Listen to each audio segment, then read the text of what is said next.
There's a lot of research to show that helping ourselves, in other words, working on our happiness, contributing to our well-being, leads us to also be more generous and benevolent toward others. This is research by one of the leading researchers, one of the first researchers in the area of positive emotions, Alice Eisen. And she showed time and again how feeling good is good for us and good for others. And it works the other way as well. This is the wonderful thing about happiness. It works the other way as well, because helping others also helps ourselves. Remember your task for this week. Those of you who have already read it. It's to commit, above and beyond what you usually commit, 5 extra acts of kindness during one day. 5 extra acts of kindness. This is research done by Sonia Lyubomirsky. I mentioned her book on the first class, The How of Happiness. She's done fantastic work showing how people who help, whether it's helping 5 extra acts during the week, it can be more, doesn't have to be restricted to 5, or people who help 5 extra acts during one day, it actually contributes to their well-being. So helping others is also helping ourselves. One of the things that I say, and only half in jest, is that I know of no more selfish act than a benevolent act. And again, only half in jest, because the two are interconnected. And there is a self-reinforcing loop between the two, where helping others helps ourselves, and helping ourselves in turn helps others. And rather than looking at it as selfish, and some people may feel dis-ease with it, rather though as looking at it as selfish, i.e. equal immoral, we should look at it as something that is so wonderful about our nature, a part of our nature that we should celebrate. The fact that our happiness is tied to others, the fact that we're tied to others in a web of empathy, that's a wonderful thing about human nature. A thing that we need to celebrate much more than we are doing already. Because remember, if we don't celebrate it, if we don't appreciate that part of our nature will depreciate. To appreciate has 2 meanings, as we talked about. 1 is to say thank you for something, and 2 is to grow. If we appreciate the good in our nature, in our inclinations, if we appreciate that part of our nature, it will appreciate and we will have more of it. If we look down on it and say, it's a terrible thing that I just derived benefit from helping other people, then that part of our nature will depreciate over time. For your readings, you're reading one of the meditations in my book where I talk about it a little bit more in length and also give it the philosophical foundation. Because in many ways this goes against Kantian thinking that has been so dominant in our 20th and 21st century thinking about morality. It feels good to feel good. It also contributes to others to feel good. I want to end this premise, this idea, by talking a little bit about a person for whom one of the chief purposes in life was to spread happiness. Mahatma Gandhi. There's a story about him. There was a woman, like many people, came to ask for advice from Gandhi, and she came from very far away, and she brought her son along. And she sat in front, she got the audience with Mahatma, and she sat in front of him, and she said to him, I came from afar because I have a problem with my son. My son eats way too much sugar. And I'd like you to tell him to stop it, because it's hurting his health, his teeth, and he will listen to you. He admires you. Gandhi looked at her and said, Madam, can you please come back in a month?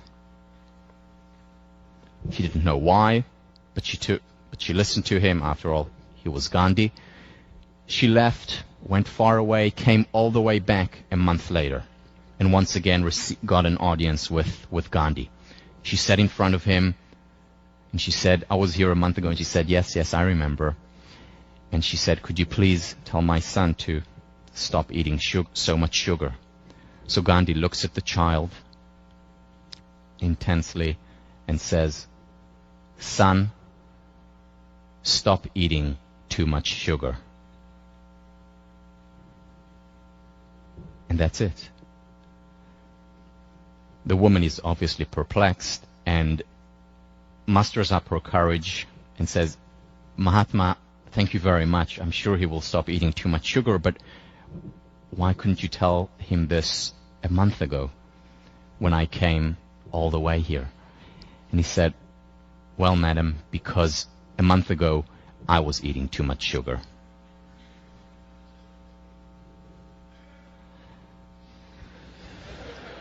Yeah, I know it's a very sophisticated joke. It takes a while, but I'm glad you got it. One of the things that Gandhi said that he talked about, and this is from his wonderful autobiography, My Experiments with Truth, be the change you want to see in the world. Be the change you want to see in the world. This is how you bring about change. I want to do a quick exercise with you. This is a tough exercise, especially for guys, but please bear with me.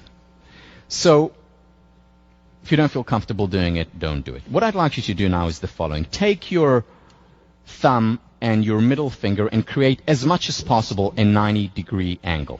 May hurt a little bit, but try as much as possible to create a 90-degree angle. Okay, watch me just like this, okay? 90-degree angle.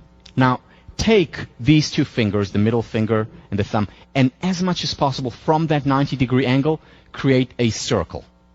Again, this is more difficult for men than for women, less flexible. Create a circle so that it looks like, like a rabbit, if you would have on the show. Middle finger, exactly. Middle finger and your thumb.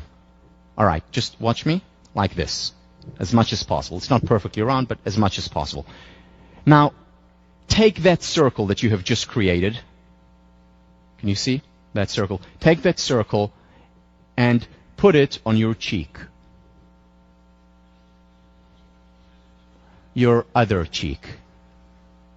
Cheek. All right, this could also take a while, but most people, from what I see, put it on their chin. Now, I said it very clearly, cheek, but you see, here is the thing. People mostly do what you do rather than what you say. Oh. So, remember that, because I don't think there is anyone in this room who would tell me now, my goal in life, my objective is to make people miserable. I really want to do that. I want everyone to be miserable in the world. There's not one person here who would actually say that, I hope. So, most of us here, whatever we do in our lives, now and in the future, are idealists. We want to do good in the world. We want to spread happiness. But remember, people do what you do, not what you say. So you may want to spread happiness through your words, but ultimately the best way, the optimal way of spreading happiness is to work on your own happiness, because then you're leading by example. That applies to leadership. The most important thing about leadership is not what you say, it's what you do. The most important thing about parenting is not how much you tell your child honesty is important, but rather how honest you are. If you want to spread happiness, be the change you want to see in the world. By example.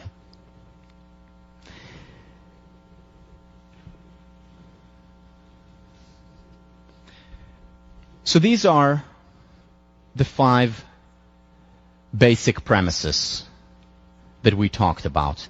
They form the foundation of the course. And what we're going to do over the next couple of months is expand on these. Most importantly, see how we can take the research, the rigor, and apply it to our lives. So let me move on now to the next lecture.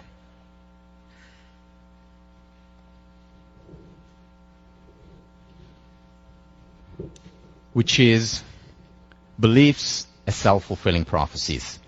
This, I must say, this topic ignited my imagination when I was a kid, when I thought about it, when I was an athlete. And that's when I understood the power of the mind. And that's what piqued my interest in psychology. And I want to start with a story, a specific story that in many ways I can see as the first story, psychological story that I heard, or the story that I heard that brought home to me the message of how important psychology is to well-being and to success. And success as a 14-year-old squash player was the most important thing in my life. And the story is of Roger Bannister. Just so I get a show of hands, how many people have heard of Roger Bannister? Okay, a handful. So, those of you who have can hear it again. Roger Bannister was a runner. He ran the mile. And until 1954, running the mile in under 4 minutes was considered impossible. In fact, doctors proved that 4 minutes for the mile was the limit of human ability. Physiologists ran tests proving scientifically that the limit of human ability was running the mile in 4 minutes. You could not go below that. And runners proved, the doctors and the scientists proved that they were right. And ran the mile in 4 minutes and 2 seconds, 4 minutes and 1 second. But no runner could run the mile in under 4 minutes, ever since the mile was actually timed, or they started to time runs. It was impossible. Doctors, scientists showed, runners, athletes, the top ones in the world, proved that the doctors were right. And then came along Roger Bannister. Roger Bannister said, it is possible to run the 4 minutes, and in fact, I'm going to do it. Now, when he said it, he was a medical doctor at Oxford University. He was a good runner, top runner, but nowhere near the 4 minute mark. His best time was 4 minutes and 12 seconds. And of course, no one took him seriously. But Roger Bannister continued to train and work hard, not harder than the rest of the runners, but as hard as the top runners in the world. And he did get better. In fact, he broke the 4 minute and 10 seconds mark, 4 minutes and 5 seconds mark, and then he got to 4 minutes and 2 seconds and stopped, like everyone else. Could not go below the 4 minutes and 2 seconds, so he wasn't even the best runner in the world, but among the best. But he continued to say, it is possible, there is no human limitation on that, we can run the mile in under 4 minutes. And he continued to say it, continued to train, to no avail. For years, until 1954. On the 6th of May, 1954, on his home turf at Oxford University, Roger Bannister ran the mile in 3 minutes and 59 seconds. Sensation. Front page news all over the world. Science defied. Doctors defied. The impossible made possible. It became known as the Dream Mile. Now listen to this. For decades, ever since the mile was timed, no one broke the 4 minute barrier. It was considered impossible. And then on the 6th of May, Roger Bannister does it. 6 weeks later, John Landy, an Australian runner, runs the mile in 3 minutes, 57.9 seconds. The following year, 1955, 37 runners run the mile in under 4 minutes. 1956, over 300 runners break the 4 minute barrier. Now what happened? Was it that they suddenly started to train harder? Of course not. Was it new technologies, new shoes? It wasn't. It was the mind. Look how powerful the mind is. It wasn't the fact that they were running that time and they said, oops, we're over the speed limit, let's slow down a little bit. Not at all. They were trying their hardest, their utmost. And yet the subconscious mind limited them, prevented them from breaking that barrier. That happened to be not a physical barrier, as the doctors and physiologists and scientists had claimed. It was a mental barrier. And what Roger Bannister did was break down the fort, the mental, psychological fort. Beliefs are self-fulfilling prophecies. Very often they determine how we perform, how well or how poorly we perform. They often determine how good or not so good our relationships are. They're the number one predictor of life success as well as well-being, as we'll talk about. So what we're going to talk about today and next time is how beliefs shape reality. How it works, what is the mechanism, the science behind the power of the mind. Because in many ways this sounds like mysticism. And part of it is mystical, still not understandable, but we're going to talk about, as much as we know, why it works and how it works. There's unfortunately a lot of misunderstanding about optimism.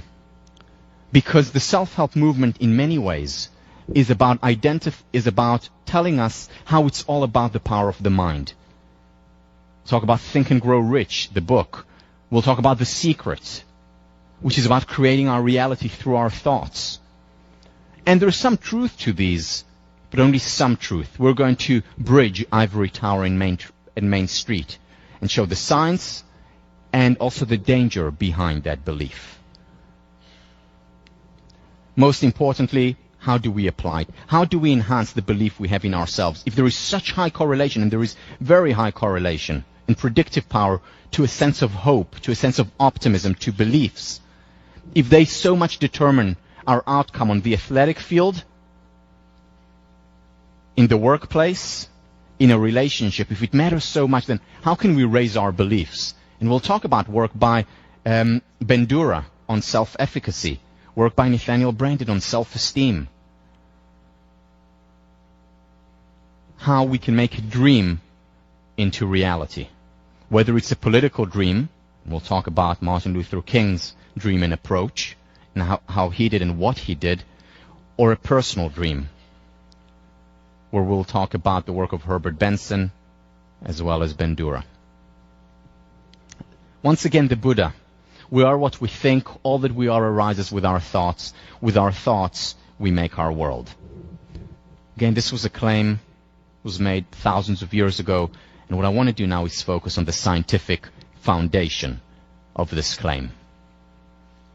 And I'll start by talking about Pygmalion in the classroom. The source of the word Pygmalion is ancient Greece. Pygmalion was a sculptor. And what he did was, when he came of age, was looking for his ideal woman. He wanted to get married. So he went and looked around Athens, where he lived. He looked around the whole of Greece. He looked around the Greek Empire. He looked beyond the Greek Empire, looking for his ideal woman, a woman whom he could marry. And he couldn't find her, no matter where he looked. I mean, it's understandable. This was before 1879, which is when Radcliffe was founded, and long before Harvard became co-ed. So he couldn't find his ideal woman, and he went back to Athens, and that said to himself, well, instead of finding that ideal woman, I will create a sculpture, as he was a sculptor. I will create a sculpture in her image. And he created that sculpture, and when he looked at her, he was so overwhelmed with emotion and sadness that he couldn't find her, that he began to cry. And then Zeus, Athena, and especially Aphrodite, looking down on him, took mercy and brought the statue to life. And of course, they lived happily ever after. So this is the source of the word Pygmalion. Pygmalion was then taken by George Bernard Shaw who created a play based on a similar idea, which was later made into a musical, My Fair Lady. And the idea here is how Higgins, doctor of linguistics, took a flower girl and molded her, in a sense, into being royalty. What, of course, happened throughout the story was that she molded him more and transformed him. Fascinating story, and a very important story at the time, because it challenged the whole class system, that people are born into a certain place and cannot and should not be moved. So a very important play at that time, as well as today, about Pygmalion and how people can be changed, can be transformed. In the 1960s, Robert Rosenthal, who was the head of our department for many years, he's now at UC Riverside, took this idea of Pygmalion and applied it in the classroom. Here is what he did. Rosenthal went into a group of random schools. And what he did there was went to the students, had them take a test, and then go to their teachers after and tell the teachers, your students just took a new test that was devised, a new academic test, which is called the Fast Spurters test. What that means is that we identified students who are going to take a big leap, intellectual leap forward in this coming year, a spurt forward in this coming year. In other words, what he was saying, it identifies the students with the highest potential. And what he found then was when he told these students, the teachers, or what he told these teachers was that, this is just an FYI. You cannot tell the students this. We don't want any discrimination in your school. But just so you know, these are your fast spurters. It's a new test, newly devised. Just so you know. Unbeknownst to the teacher, the actual test that was given those students was a regular off-the-shelf IQ test. Also unbeknownst to the teachers was that these students' names, who were deemed fast spurters, highest potential students, were literally randomly picked out of a hat. So these were regular students, like all other students, but the teachers thought they were fast spurters.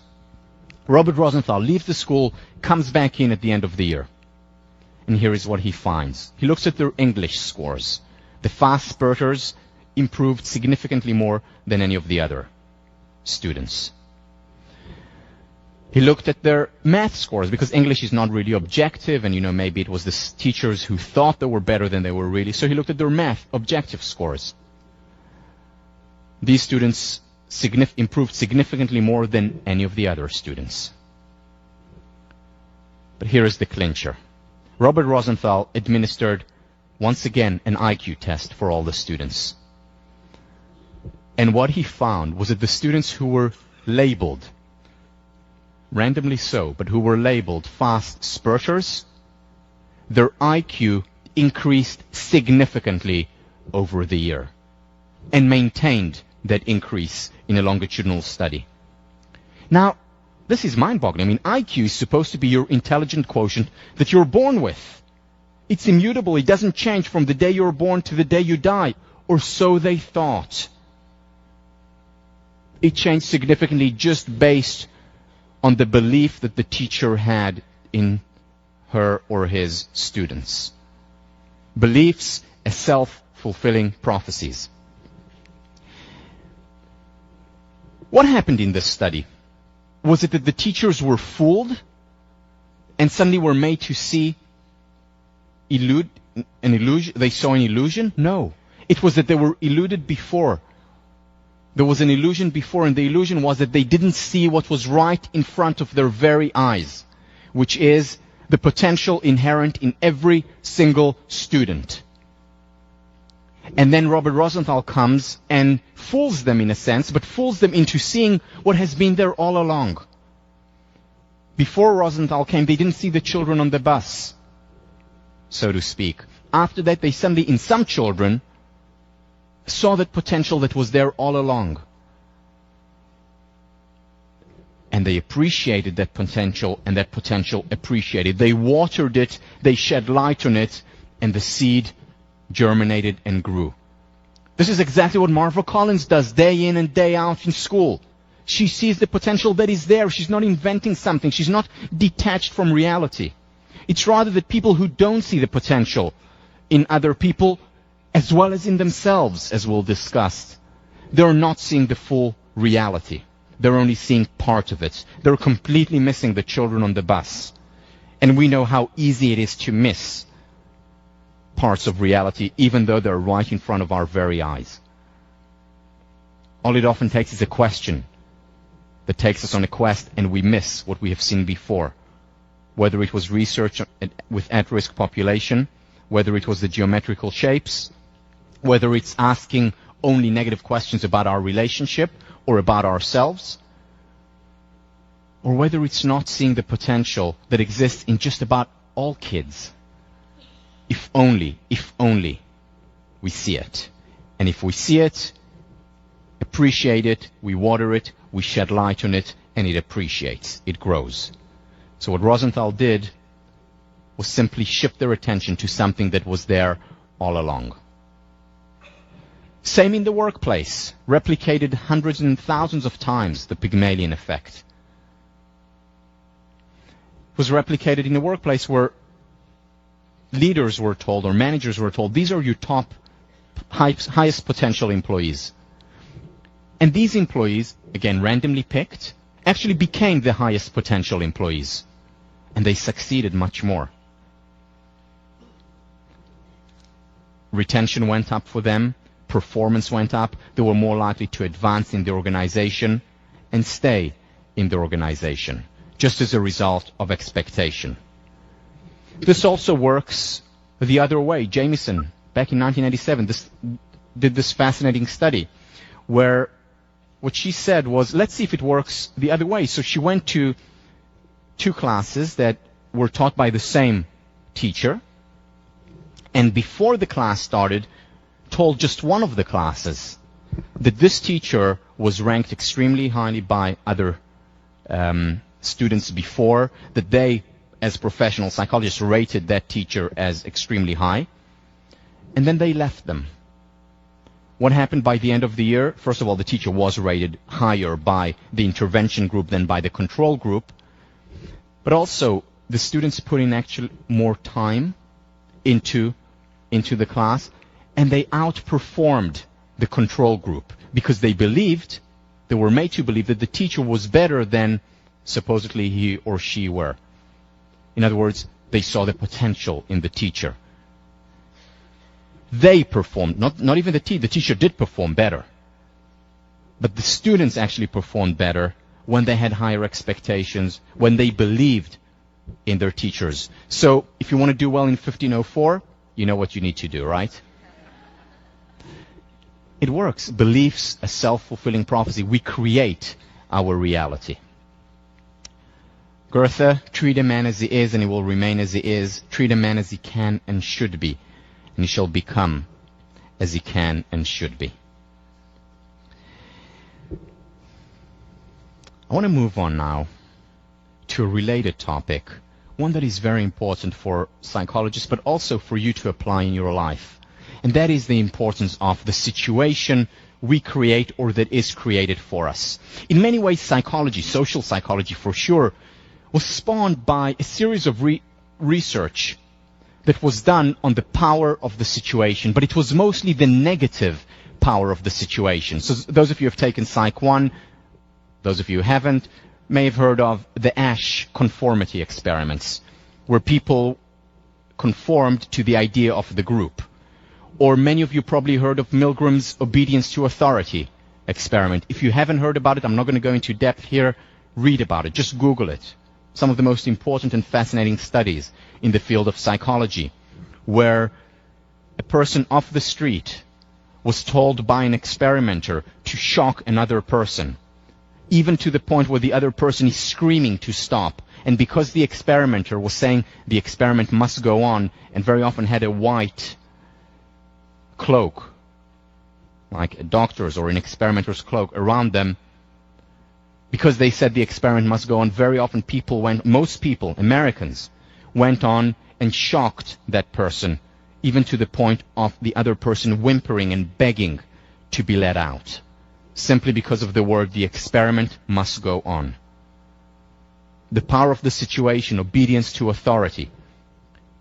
This was done in order to show how something like the Holocaust could only happen in Germany. How people there are more likely to be obedient to authority.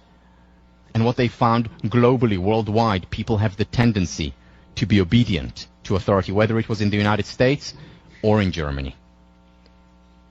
Around the world, same replicated. The power of the situation. Philip Zimbardo's prison experiment. This was done at Stanford, where what they did was take in, again, read about it if you haven't. I'm not going to go into depth here. Where they took people off the street and have them play the role of either the prison warden, the guard, or the prisoner. And the experiment was supposed to go on for 2 weeks to show what entering a role does. And what they found was that after a week, the experiment had to be stopped because the wardens, people off the street, randomly divided, were becoming so oppressive. They humiliated the prisoners who got into their position of being humiliated, just like prisoners often feel. This explains Abu Ghraib, current phenomenon, what happened in the Iraqi prisons, of how people off the street entered the role. They entered the role so much that Zimbardo had to stop the experiment after 1 week. Go on YouTube and watch the video about this mind-boggling stuff. So this is all important, good to know, important to know, but not enough. Because if the situation is so powerful, why just the emphasis on the negative? Why not think about creating positive situations that will help us lead happier, more moral lives? And this has, just like a lot of the positive psychological approaches, has been ignored with a ratio of 21-1. So let me share with you just a couple of studies in this area. Both of them done by our very own Ellen Langer. This, by the way, the study that I'm going to share now is going to be the backbone of a movie coming out about Professor Langer. Person who's going to play Ellen Langer. She's the first female tenured professor in the psychology department. The person who's going to play Langer is Jennifer Aniston. And the movie is coming out hopefully in a year. But it's about this experiment that I'm going to share with you now. So this was done in 1979.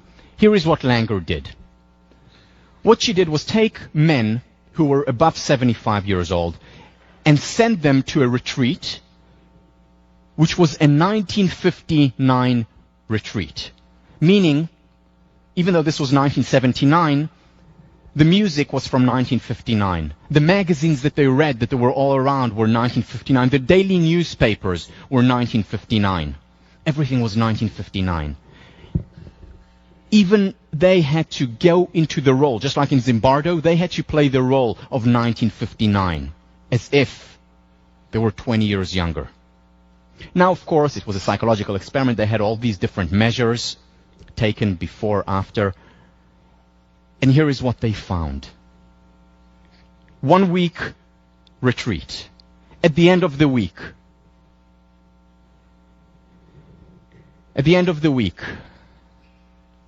both mental and biological age decreased. For example, they became more flexible in tests. They became stronger. Their grasp, their legs, their body became stronger.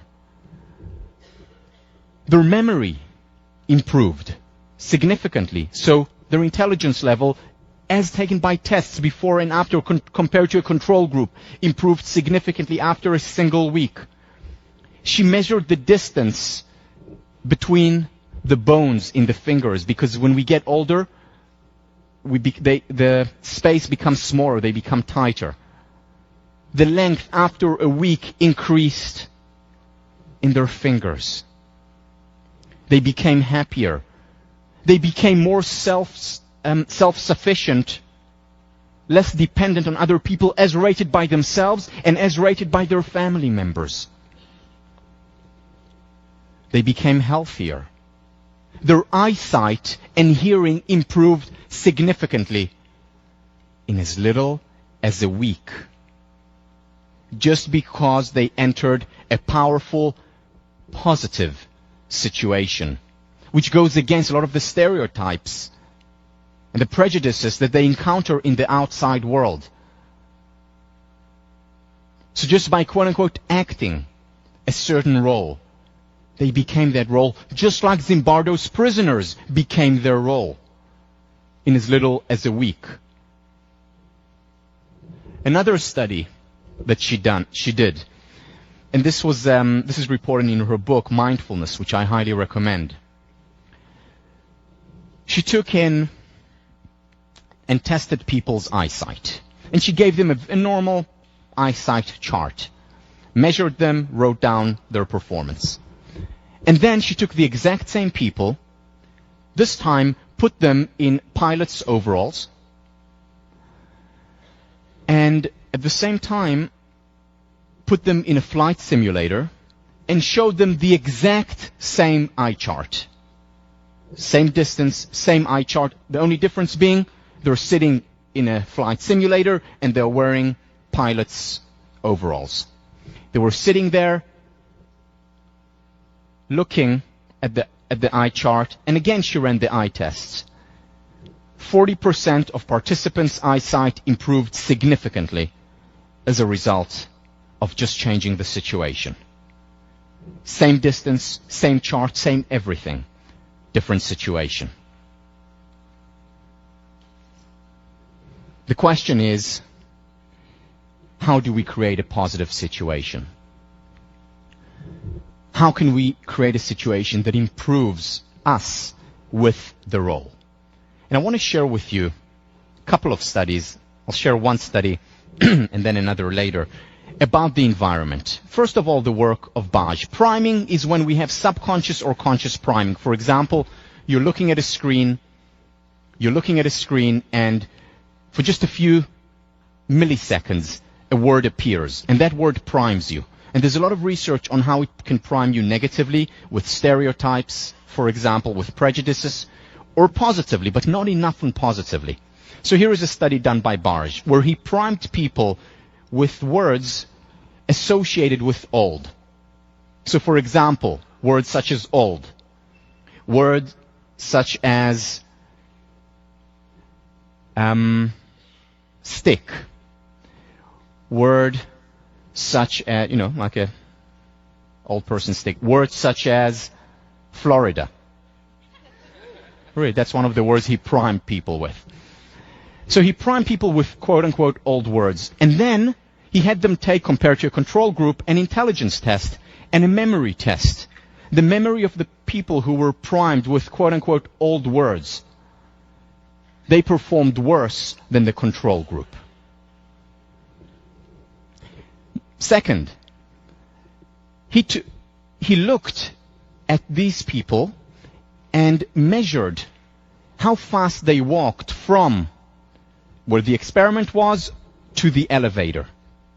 And also had blind evaluators, people who didn't know which condition they were in, evaluate how they were walking. So the people who were primed with old actually walked more stooped than the other people, and they walked significantly slower toward the elevator, not knowing that they were primed with old words. They walked slower toward the elevator than the people who were not primed with these old words. Subconscious completely. And then he did the same thing, priming people with words related to achievement. The people who were primed subconsciously with words related to achievement did better on tests than control group. Their memory improved, and they persisted more on difficult tasks. And the question is, and the thing that I'll talk about next time, is how can we create consciously and subconsciously a positive environment where we actually can take out the most moral, most successful self, to appreciate that self, to help the environment bring out the best in us. Next time.